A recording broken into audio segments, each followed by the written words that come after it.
I'm going to make sure that by the end of this video, you're going to know how to sew awesome long sleeve shirts like this one that are just as good, if not better, than the ones in your favorite store. I'll be using my newsprint fabric to create my shirt, and I will be using a undershirt that I got from Costco as my pattern. Let's begin. To figure out how much fabric I need, I folded my fabric in two and I placed my shirt on top. So this part of the fabric is going to represent the front of the shirt and back here is going to represent the back. So I have extra left over for seam allowance and just in case I want to make the shirt a little bit longer or looser. And so this is approximately how much I need. So I'm going to cut off the rest of the fabric here and save it for the sleeves, or at least one of the sleeves in my project. All right, so now I have my fabric folded in half. It stretches in this direction. I'm going to fold it again. So now it's folded in four. Now I can take my shirt that I'll be using as a pattern and fold it in two. Notice I folded my shirt in two. I put the fold line of the shirt against the fold line of the fabric, and I'm going to fold the sleeves in. Now I'm going to pin along the shape of the shirt everywhere that I'll sew. So I'll pin here and I'll pin here, and I'm going to use a heat erasable pen to mark the shape of the armhole.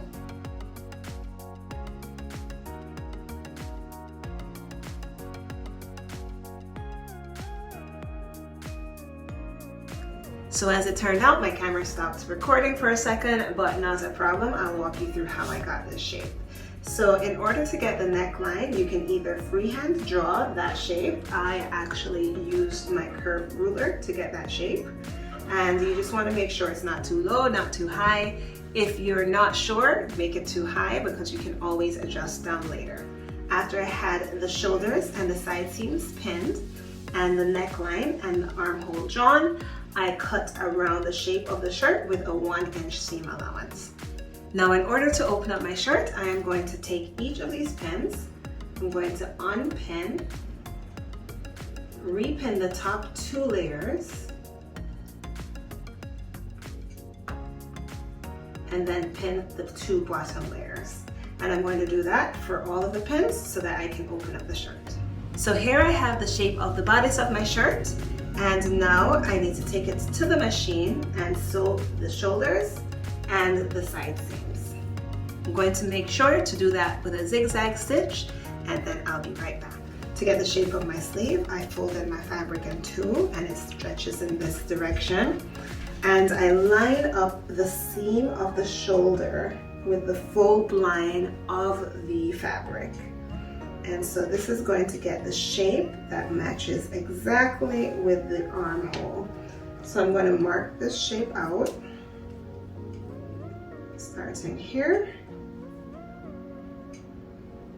and hitting here. And now I can use my long sleeve shirt that I have in order to get the shape of the rest of the sleeve. This is just here to get you the shape of the length of the arm, but again, to get the shape at the top of the arm, use the armhole for the best match. Now we can pin this together and cut it out. I'm going to take this to the machine and sew along the pins with a zigzag stitch. Now I can use the sleeve that I already cut and sewed as the template for the second sleeve.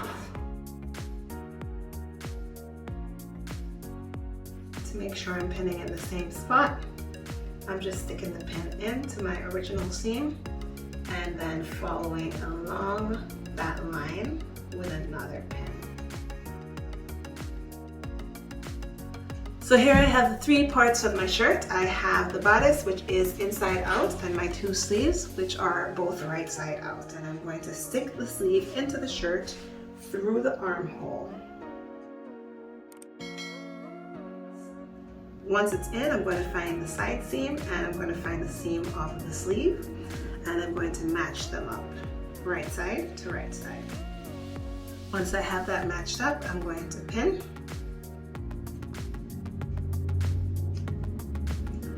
And I'm going to go all the way around on the inside, pinning the sleeve to the shirt. I took you over to the sewing machine for this step because it can be a little bit tricky if you're not sure how to do this. So here I have my sleeve pinned onto the shirt. That's what I just worked on. And it's going the whole way around. And so in order to stitch this on, I'm going to slide it into my sewing machine or under the needle.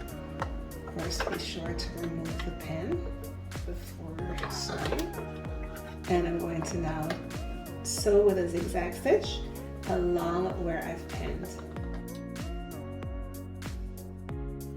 You may remember me saying that I'm going to make this way too long because I'm just not sure what I want it to look like in the end. So happy I did that because I decided that I want the front to be short and the back to be long. So this is where I want the front to fall and I want the back to fall as long as it currently is. So what I'm going to do to make sure that is not weirdly zigzagged all over the place, I'm going to fold my shirt, not how I would typically fold it, but the side seams are now in the middle, in the front and the back. And I'm going to match those up. So here we have the very front center of the shirt, and here's the back center of the shirt. So let me smooth that out. So now that I have that smoothed out, here's what I want to happen. I want my front to go straight across until it gets close to the side seam. Then I want it to taper down until it gets to the end and then go straight across at the back. So it's going to be like a little dovetail. I think that's what it's called. Alright, so I got myself a brand new curved ruler that is flexible. So hopefully that will allow that to happen. And so I'm going to give an inch for seam allowance. And again, I want this to be straight, going straight across. And then curve down. And then, again, go straight across. So this could be totally destroying the wonderful work I just did, or it could be making a shirt that I really love. Hopefully it's the second one. So I think this is approximately the shape I want. And so I'm going to use my erasable pen. Alright, so I actually really do like the shape that came out here. So all that I have left to do is some hemming. So I'm going to hem the bottom, which might be a little tricky because of the shape, but that's okay. And then I'm going to hem the neckline and hem the wrists. In order to hem all of these pieces, we attack them in the same way. We fold up once and fold up again, and then we pin. And I'm going to do that the whole way around and then take it to the machine. If you're thinking of giving this project a try, I would love to know. Please go ahead and leave that in the comments below. Also, if you are interested in learning other basic tutorials for beginners that really look like they're not beginners, check out the playlist that I've left on the screen for you. I think you're going to love it.